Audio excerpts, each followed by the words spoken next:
ہمارے ملک میں اور بلکہ عالم اسلام کے بیشتر خطوں میں اس کو منایا جاتا ہے۔ ربیع الاول کے دن کو خاص طور پر 12 ربیع الاول کو یہ سمجھا جاتا ہے کہ وہ آپ کا یوم ولادت ہے، اس لیے اس کو باقاعدہ عید کی شکل میں مناتے ہیں۔ اس میں عمارتوں پر چراغاں ہوتا ہے، اس میں جلوس نکالے جاتے ہیں، اس میں محفلیں منعقد ہوتی ہیں جس میں نبی کریم صلی اللہ علیہ وسلم کی ولادت کا تذکرہ ہوتا ہے، جس میں سرکار دو عالم صلی اللہ علیہ وسلم کی سیرت و سنت کا تذکرہ ہوتا ہے۔ جگہ جگہ گلی گلی جلسے ہوتے ہیں۔ یہ سب کارروائی تو بے شک ہو رہی ہے، لیکن سوال یہ ہے کہ اتنی خوشیاں منانے کے نتیجے میں کیا ہماری زندگی میں کوئی تبدیلی، کوئی انقلاب کبھی آتا ہے؟ جلوس بے شک نکال لیا عید میلاد النبی کے نام سے، تقریریں بے شک کر لیں، اور عمارتوں کو چراغاں بھی کیا، بلکہ بعض ایسی باتیں کیں جن کا شریعت میں کوئی جواز نہیں۔ بعض جگہوں پر یہ سننے میں آیا کہ روضہ اقدس، سرکار دو عالم صلی اللہ علیہ وسلم کے روضہ اقدس کی شبیہ بنا کر اور اس کے گرد لوگ طواف کرتے، جس کا کوئی جواز نہیں۔ یہ ایک طرح سے شرکیہ رسم ہے، اور جس طرح چراغاں کرنے کے بعد اور روضہ اقدس کی شبیہ بنانے کے بعد جس طرح وہاں پر ایک طوفان برپا کیا جاتا ہے، نعروں کا طوفان برپا کیا جاتا ہے،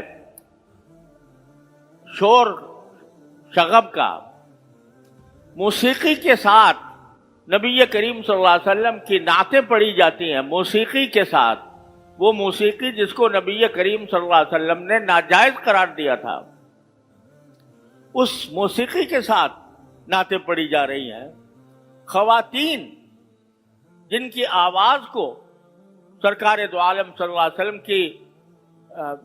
ازواج مطہرات سے بھی یہ فرمایا گیا تھا کہ تم اپنی آوازیں پست رکھا کرو،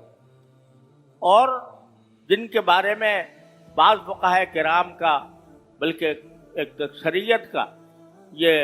موقف ہے کہ عورت کی آواز بھی عورت ہے، یعنی آواز کو سننا غیر محرموں کے لیے لذت لینے کے لیے حرام ہے، لیکن وہ نعتیں پڑھ رہی ہیں، اور نعتیں پڑھ کر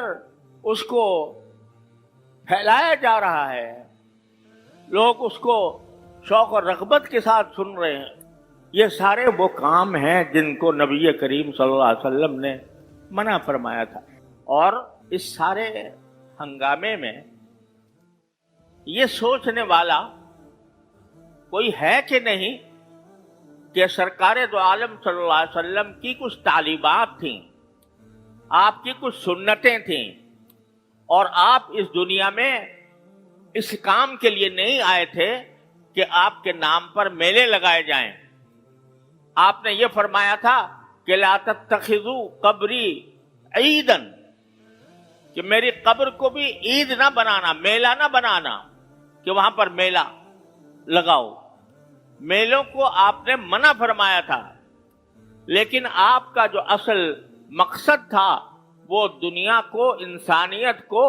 ایک صحیح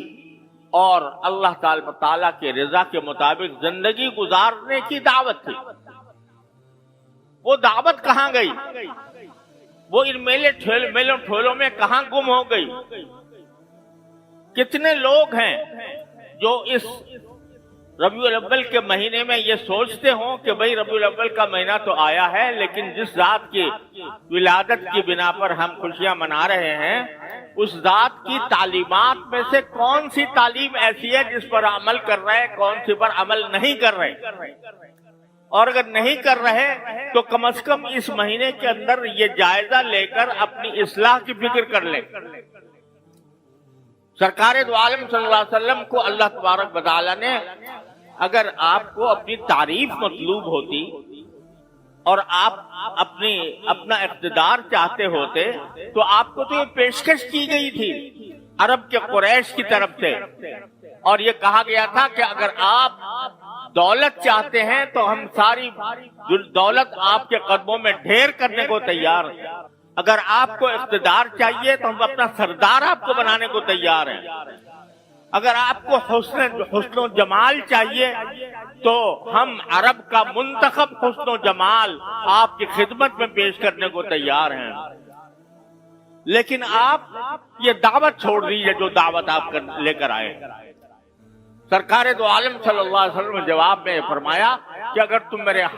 ایک ہاتھ میں آفتاب اور ایک ہاتھ میں چاند رکھ دو تب بھی میں اپنی اس دعوت کو چھوڑنے والا نہیں ہوں۔ آپ اس لیے نہیں آئے تھے کہ آپ کے قصیدے پڑھے جائیں، آپ اس لیے نہیں آئے تھے کہ آپ دنیا سے اپنی تعریف کرائیں، آپ اس لیے تشریف لائے تھے کہ دنیا کو غلط عقیدوں سے نجات دلائیں، آپ اس لیے تشریف لائے تھے کہ دنیا کو غلط طرز عمل سے نجات دلائیں، آپ ایسی سنت پیش کریں، ایسا طریقہ پیش کریں جو دین اور دنیا کی بھلائیوں کا ضامن ہو۔ اللہ تبارک و تعالی نے فرمایا تھا لَقَدْ كَانَ لَكُمْ فِي رَسُولِ اللَّهِ أُسْوَةٌ حَسَنَةٌ، لوگوں اللہ کے رسول کی زندگی میں تمہارے لیے ایک بہترین نمونہ ہم نے بھیجا ہے۔ یہ نمونہ ہم نے اس لیے نہیں پیش کیا کہ صرف ان کی تعریف پر تم اکتفا کر لو، ان کے شان میں قصیدے پڑھ لو، بلکہ اس لیے بھیجا تاکہ اس نمونے کو دیکھو اور اس کی ایک ایک ادا کو اپنانے کی کوشش کرو، جس کا نام ہے اتباع سنت۔ تو اصل چیز، اصل مقصود ہونا یہ چاہیے کہ جب یہ ربیع الاول کا مہینہ آئے اور سرکار دو عالم صلی اللہ علیہ وسلم کی ولادت کا جو عظیم الشان اور جلیل القدر واقعہ یاد آئے تو انسان اپنا جائزہ لے اور یہ دیکھے کہ میں سرکار دو عالم صلی اللہ علیہ وسلم کی سنت پر کس طرح کتنا عمل کر رہا ہوں۔ قل ان کنتم تحبون اللہ فاتبعونی، اللہ تعالیٰ نے حضور اقدس صلی اللہ علیہ وسلم سے فرمایا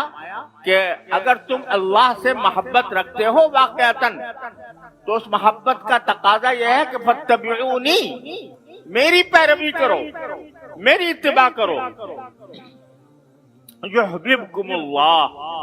اس اتباع کے نتیجے میں اللہ تعالیٰ تم سے محبت کرے۔ تم کیا محبت کرو گے اللہ سے؟ لیکن تمہاری محبت کا مظاہرہ اس طرح ہونا چاہیے کہ تم میرے اس شاہکار اعظم سرور دو عالم صلی اللہ علیہ وسلم کو دیکھ کر، آپ کی ادائیں دیکھ کر، آپ کے طریقے دیکھ کر اپنی زندگی کے اندر ان کو اپناؤ گے تمہیں اللہ محبت تم سے اللہ محبت کرے گا۔